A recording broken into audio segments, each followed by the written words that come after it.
Welcome to new TV Telugu.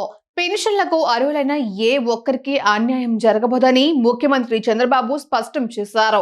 పెన్షన్లు తెచ్చింది, పెంచింది కూటమి ప్రభుత్వమేనని, మాట్లాడడానికి అర్హత లేని పార్టీ తమను విమర్శిస్తుందని ఆగ్రహం వ్యక్తం చేశారు. అర్హులకు న్యాయం జరిగేలా పార్టీ యంత్రాంగం పని చేయాలని దిశానిర్దేశం చేశారు.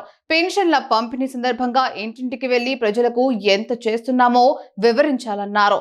పార్టీ జిల్లా కమిటీలను త్వరలో ప్రకటిస్తామని, రాష్ట్ర కమిటీ కూర్పుపై కసరత్తు జరుగుతుందని చంద్రబాబు వెల్లడించారు. మంత్రులు, ప్రజాప్రతినిధులు, పార్టీ ముఖ్య నేతలతో ముఖ్యమంత్రి, టీడీపీ అధినేత చంద్రబాబు టెలికాన్ఫరెన్స్ నిర్వహించారు. దేశంలో మరే ఇతర రాష్ట్రంలోనూ ఇవ్వనంత స్థాయిలో పెద్ద ఎత్తున పెన్షన్లు ఇస్తున్నామన్నారు. సామాజిక భద్రత, వృద్ధాప్య పింఛన్లను 4,000 రూపాయల వరకు తెచ్చామని, ఈ మొత్తంలో తెలుగుదేశం ప్రభుత్వాలు 2,875 రూపాయలు పెంచాయని చెప్పారు. దివ్యాంగుల పెన్షన్లను 6,000 చేశామని, డయాలసిస్ బాధితులకు 10,000కు పెంచామని, మంచానికే పరిమితమైన వారికి 15,000 రూపాయలు చేశామని గుర్తు చేశారు.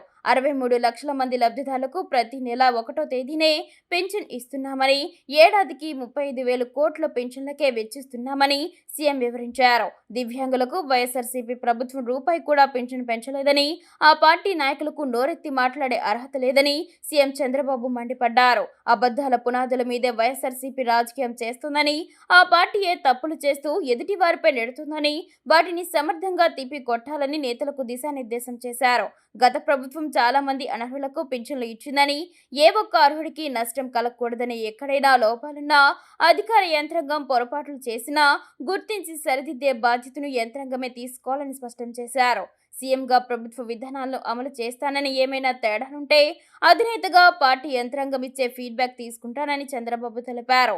తాత్కాలిక సర్టిఫికెట్లు ఉన్నవారికి నోటీసులతో సంబంధం లేకుండా ప్రతి ఒక్కరికి పెన్షన్ ఇవ్వాలని ఆదేశించామన్నారు. ప్రతి ఇంటికి మనం చేసే మంచి చేరాలని, ఎన్ని ఇబ్బందులున్నా ప్రభుత్వం సంక్షేమం అమలు చేస్తుందనే విషయం ప్రజలు అర్థం చేసుకునేలా వివరించాలని నాయకులకు సీఎం స్పష్టం చేశారు.